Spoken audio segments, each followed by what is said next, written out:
In this video, I share with you how you can overcome your fear of failure. Why should you listen to me? Well, I can tell you as someone that's really struggled with fear of failure that I know it sucks. The last 6 years, I knew I wanted to be an entrepreneur. I knew I wanted to start a business, but I didn't have the guts or the courage to get started. I was holding myself back because I was afraid that it was never gonna work.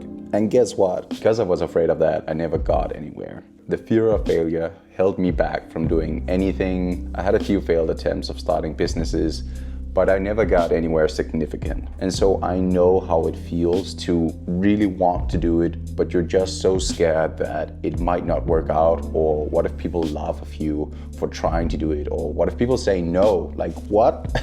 So I know how you're feeling, and in this video I want to share with you how I've overcome it, and hopefully you can use that to overcome it in your life. And so one of the first things I had to realize is, what is it about failing that scares me? Why do I have this fear of failure, right? And I think for me, there's a big connection between the fear of failure and thinking about sales for entrepreneurship or starting a business. The fear that I wouldn't be able to convince someone to buy something of me, and if I couldn't do that, I wouldn't get any money, obviously. And if I didn't get any money, I wouldn't be successful.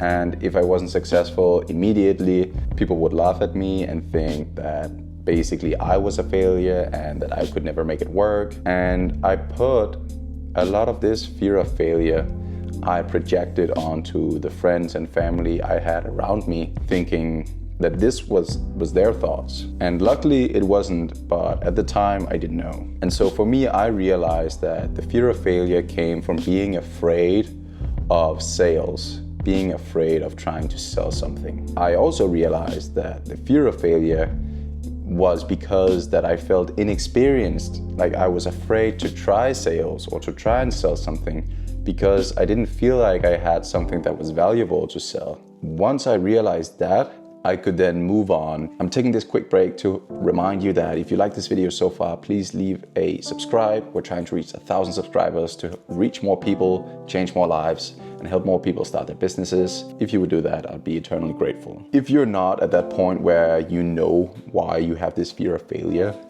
another thing you can consider is, what's the worst thing that can happen? Like, if your situation is the same and you're looking at fear of failure thinking,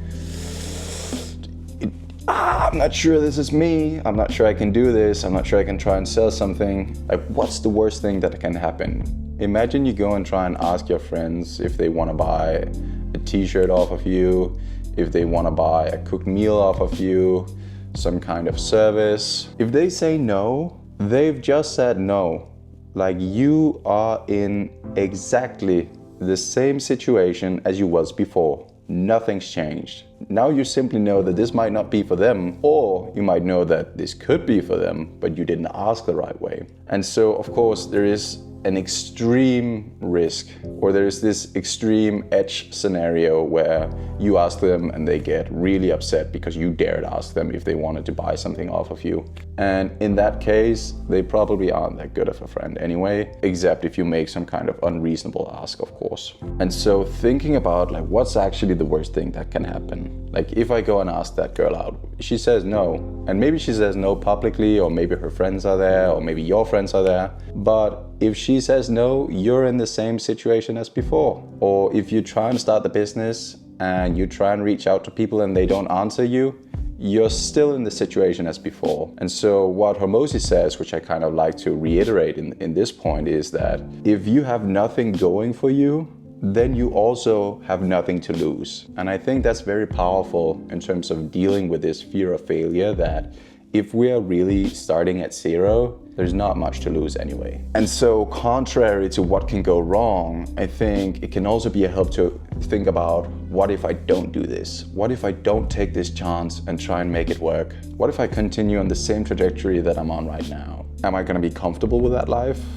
Will I know that I'm not fulfilling my potential because I'm just settling for where I'm at? Or how's it gonna feel? I bet you that in 10, 20, 30, 40, 50 years, as I like to say a lot in these videos, you're going to regret the things you don't try or the choices you don't make. You're never going to regret trying or trying harder, because the things you learn when you try and the experiences you get when you try are so much more fulfilling, but also valuable, and they lead you somewhere that you maybe had not imagined. And so just the fact that you tried and failed is so much more valuable than not trying at all. And I know it's scary, but I promise you, the feeling of regret when you get older and you suddenly don't have those opportunities anymore, or they will be much more expensive or costly for you to try out, that feeling will be much worse. Kind of going back to the whole point of a man has two lives and the second begins when he realizes he only has one, right? Take your life seriously and try some stuff out. Like, try and make it work, and if it doesn't work, you're still in the same situation. So once you've identified where your fear comes from, now you can deal with it. There are multiple ways to do this, and the way you choose kind of depends on how strongly you believe in your own commitment to making this work. For me, one of the easiest ways to overcome the fear of failure has been acknowledging and recognizing that whatever I try to do, I will be bad at in the beginning. That's just how life works. Now, you might have a natural talent for something, and hopefully you do. But for most things, when you try something new, you're not going to be good at it.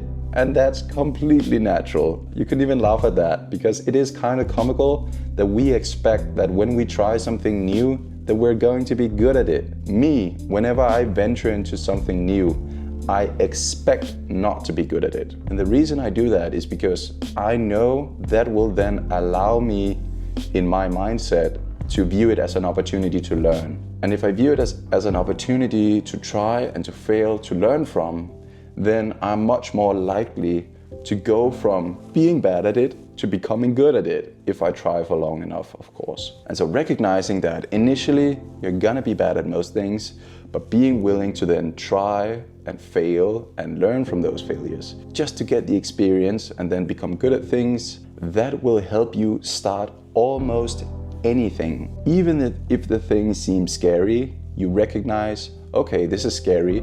It's probably scary because I don't know what I'm doing, or I haven't done it before, or I don't know what to do. But if I just start and know I'll be bad at it, I'll slowly but surely learn as I go, and that will help me go from A to B or wherever you want to go. One of the final points there is to make about this is that all the people's opinions that you give value in your head, they don't really matter. Like, your life is your life. In the end, we are all going to die.